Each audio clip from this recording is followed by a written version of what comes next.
So we're gonna go down again, and we're gonna go ahead and keep doing this. 3/4 of an inch to each side of these red marks.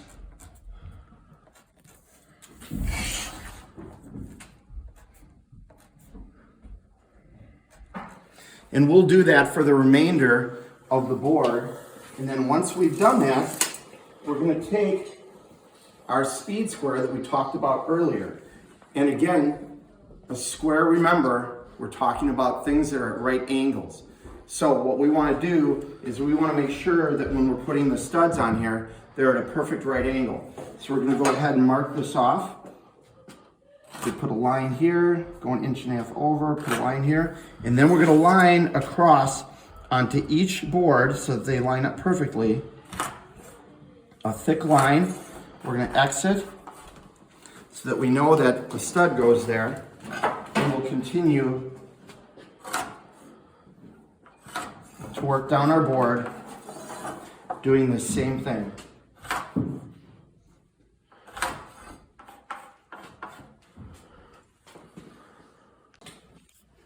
Now that we've got our 2 plates cut and they're totally marked out, Ramon and Liam are gonna go ahead and take them into the room, and we're gonna get our measurements for the height for the upright stud.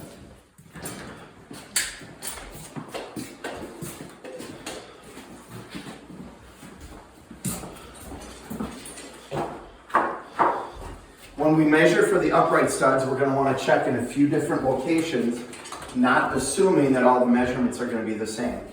In some basements, we can build a wall like this that's close to 13 feet long, and all the studs, all the uprights can be the same length.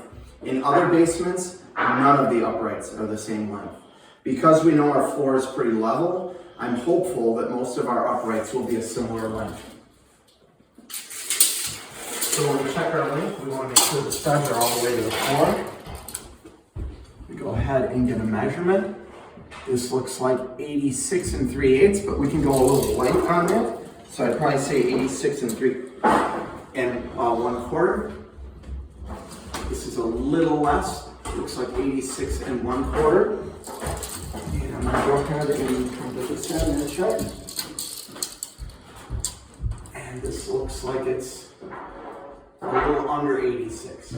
So we're very close in our measurements.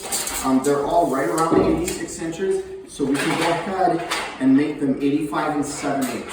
It's all right if our wall is a little short. It's much better than having our wall too tight. So guys, if you guys can go ahead and cut 85 7/8, that's what we'll need. When we're cutting and we have all the same length, we can go ahead and cut 2 at once, and that will help to speed things up a little bit. If we do build a wall that is too tight and we have to really bang that thing in, that becomes a little bit of a problem.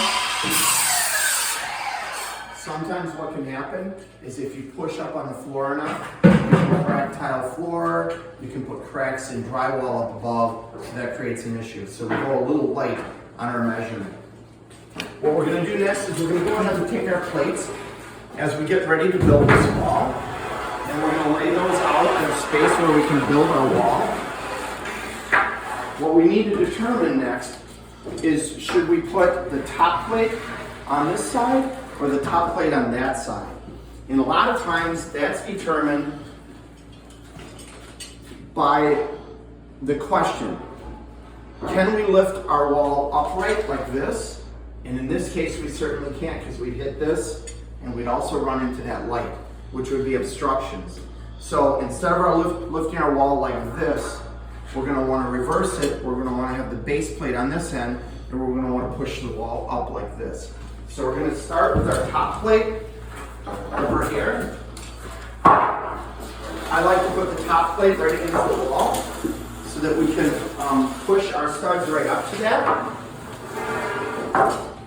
And that way,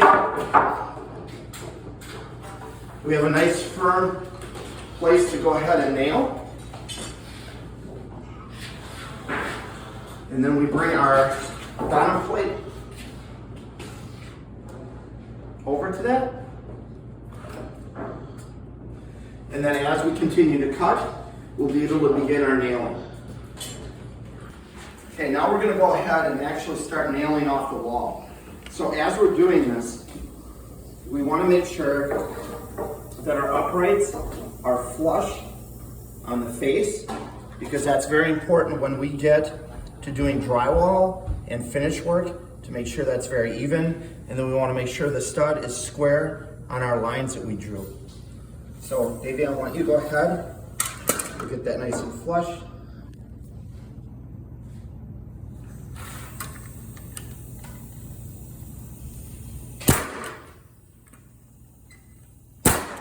Great.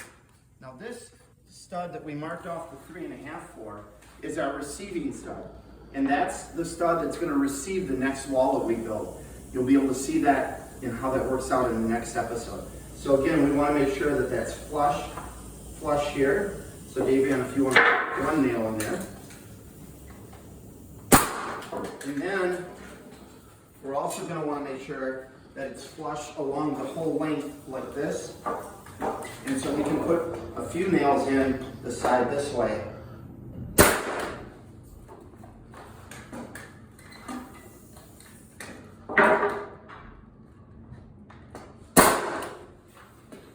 And that helps to give us a very strong corner that we're going to be able to build off of. So Davion, you can continue putting those on if you could.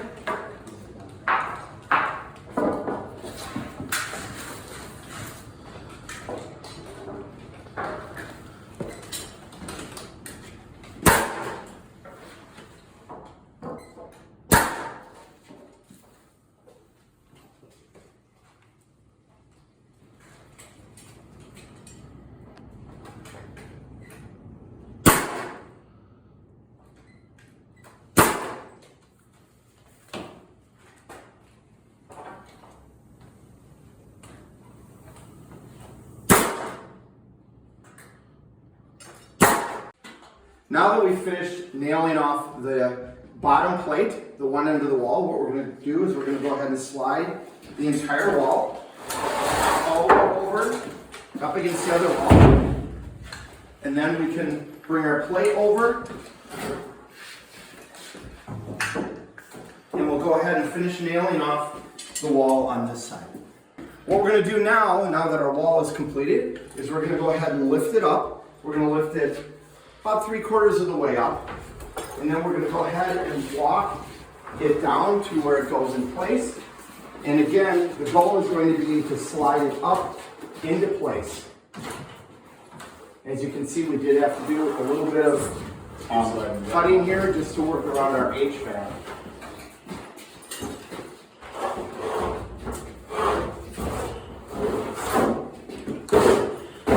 So that should slide right into place.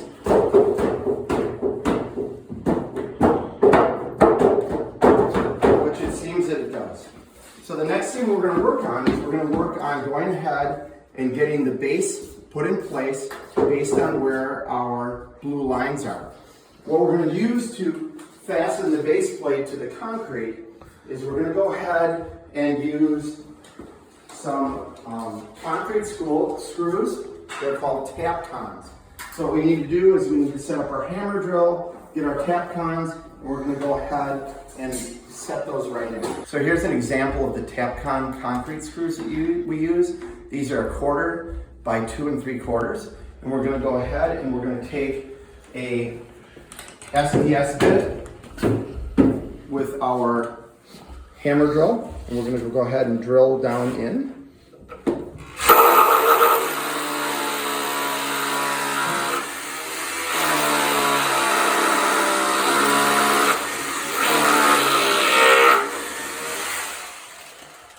And then we're going to take the screw and an impact driver, and that should drive right down and give us a good seal to the floor.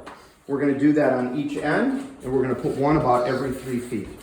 Now that we have the base completely fastened right along our chalk line, now we need to determine where we need to position the wall to go ahead and nail off the top. So we want to, first of all, make sure that our wall is plumb as far as how far out it needs to come. And it's perfect, but we also, before we nail it off, want to make sure studs are plumbed this way. So we want to check to make sure that's the case. And we're a little bit off. It appears we need to bring the wall out, away from the wall, just a little bit. So we're going to go ahead before we nail this on and pry the wall down a little bit with a pry bar. Check it again. Looks like we were just a little bit too far.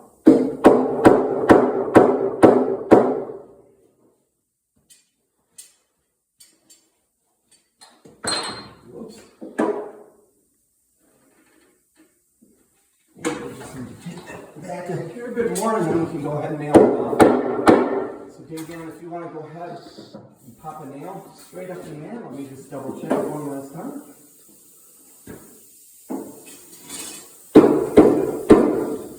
And you can go ahead, that looks great. Okay.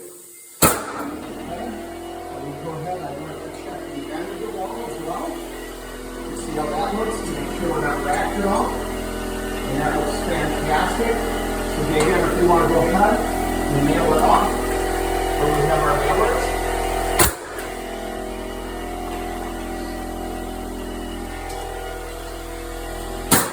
I'd just like to point out, if you can do a close up here, we do have quite a gap up here, but that is okay. It's all right to have a little bit of a gap in spaces. It does not really affect the strength of our wall at all. So one of the situations we have on this wall is we have good nailers all the way until here. We have a whole space where the top of this is not attached. It's pretty strong, but for us to make it a little bit stronger, what we're going to do is we're going to go ahead and put a nailer up here. We're going to put it in between the studs here. We're going to fasten this nailer to the wall using some of our concrete anchors. Put two.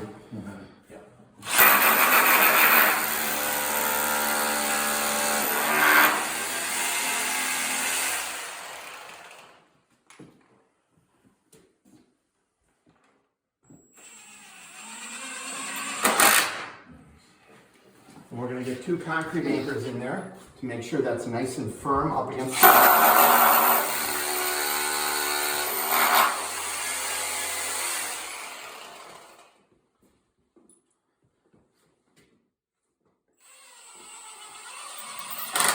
And then what we're going to do is we're going to go ahead and take the nailer. We're just going to nail into the end on each side of that.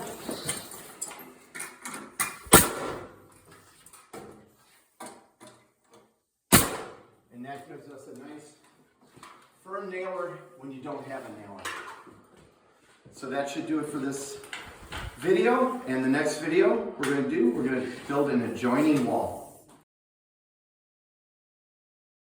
So in our session today, what we're going to talk about is building a wall with a door in it. Building walls with doors and windows is very similar. Since we do mainly basement work, we don't have many opportunities to build around windows, but we do quite a few doors. It's very similar to what we've done with some of our other walls. So we're going to start in a very similar manner. I've already laid out this area that we're going to be building this wall on. So the first thing we want to do is just get our measurement for our base plate and for our top plate. And that's 52 1/8. So we're going to go ahead and cut a base and a top plate at 52 1/8. And then we're going to show you how to lay that out. So when we go to lay out our wall, when we have a door in it, it gets a little bit more complicated. In this instance, we're going to be putting a 30-inch door in. For a 30-inch door, you're going to want